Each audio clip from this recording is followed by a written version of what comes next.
किस्मत की चाबी। किस्मत की चाबी क्या होती है और कहाँ मिलती है और कैसे मिलती है, इस कहानी में आपको सब समझ में आ जाएगा। तो आइए कहानी शुरू करते हैं। पुराने समय की बात है। एक छोटे से गांव में राजा नाम का एक मेहनती और ईमानदार युवक रहता था। वह गरीब था, लेकिन उसका सपना था कि वह अपनी मेहनत से बड़ा आदमी बने। परंतु गांव के लोग और उसका परिवार अक्सर उसे ताने मारते कि किस्मत से बढ़कर कुछ नहीं होता। अगर किस्मत में अमीरी लिखी होती तो तू आज गरीब न होता।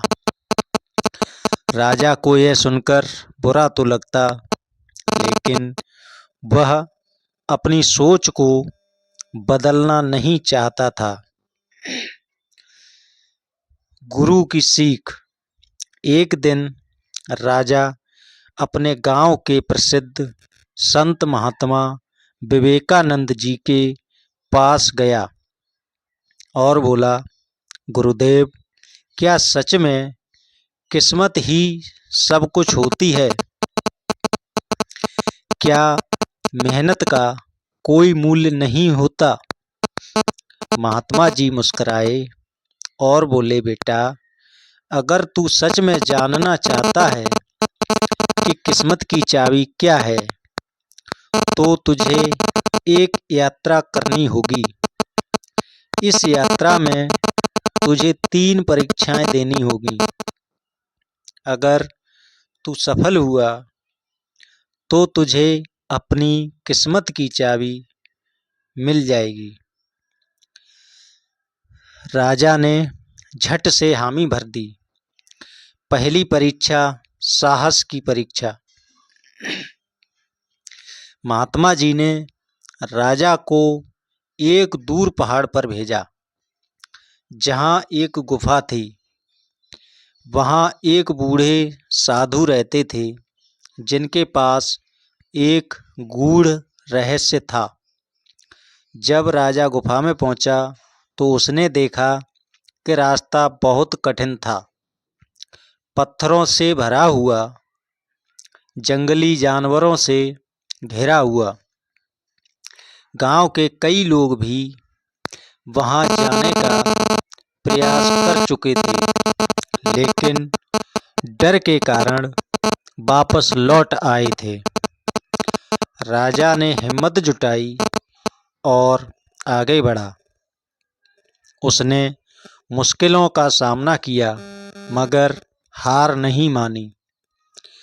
आखिरकार वह गुफा तक पहुंचा। बूढ़े साधु ने मुस्कुराते हुए कहा, बेटा, तूने पहली परीक्षा पास कर ली। पहला गुण जो किस्मत की चाबी खोलने में मदद करता है, वह है साहस। जो डर जाता है वह कभी अपनी किस्मत नहीं बदल सकता। राजा को यह बात समझ में आ गई। उसने अगली परीक्षा के लिए जाने का निश्चय किया। दूसरी परीक्षा, धैर्य की परीक्षा। अगली परीक्षा के लिए राजा को एक रेगिस्तान पार करना था, जहाँ बहुत गर्मी और कठिनाइयाँ थीं। उसे बताया गया कि रेगिस्तान के पार एक झील है, लेकिन वहाँ तक पहुँचना आसान नहीं है।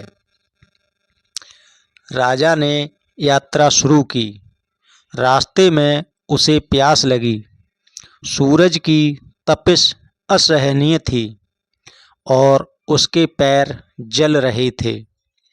कई बार उसने सोचा कि वह हार मान ले, लेकिन फिर उसे महात्मा जी की बात याद आ गई। जो धैर्य रखता है वही अपनी किस्मत खुद बनाता है।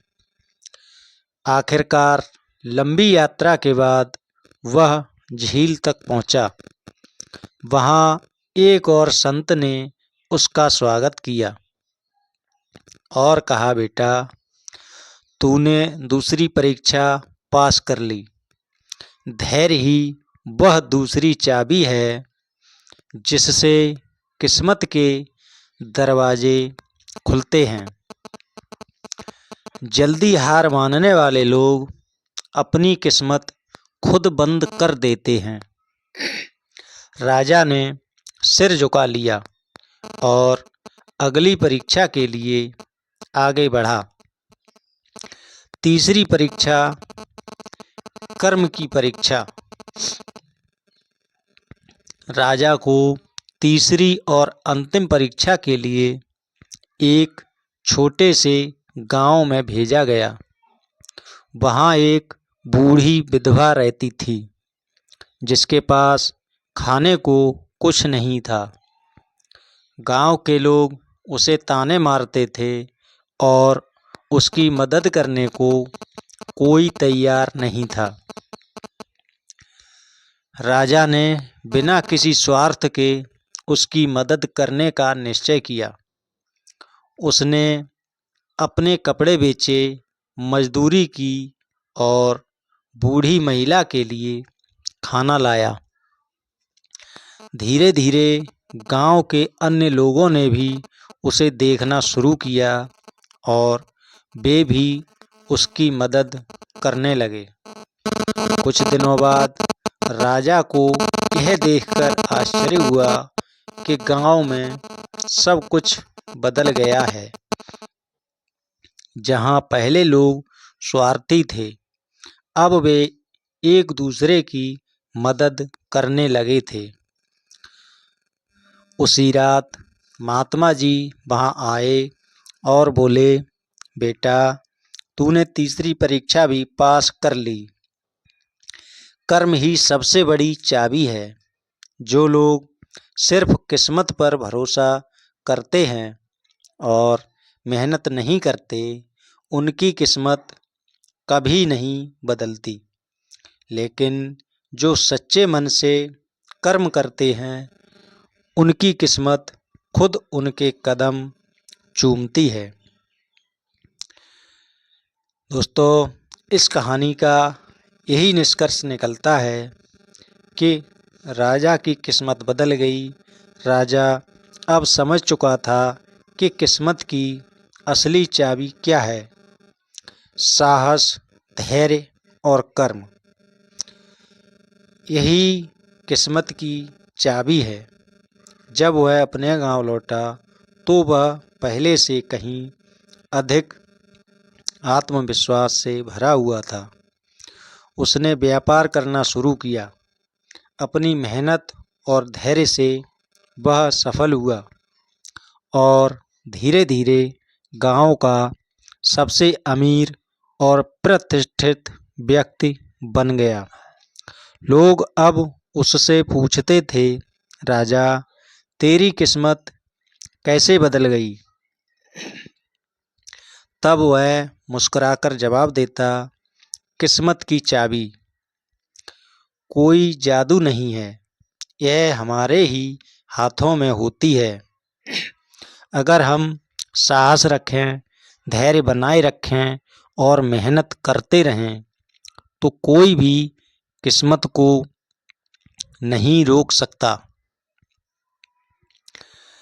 कहानी की सीख। दोस्तों, कहानी से हमें यही शिक्षा मिलती है कि साहस करो, डर को हराने वाले ही आगे बढ़ते हैं। धैर्य रखो, सफलता रातों रात नहीं मिलती। कर्म करते रहो, मेहनत ही असली चाबी है।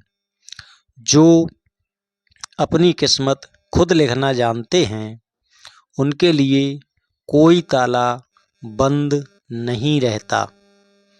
दोस्तों, यहाँ पर हमारी कहानी समाप्त होती है। यह कहानी आपको कैसी लगी और अच्छी कहानी और रोचक जानकारी सुनने के लिए हमारे यूट्यूब चैनल के किस्सा स्टोरी को सब्सक्राइब करें। वीडियो पसंद आया हो तो दोस्तों को शेयर करना ना भूलें। धन्यवाद।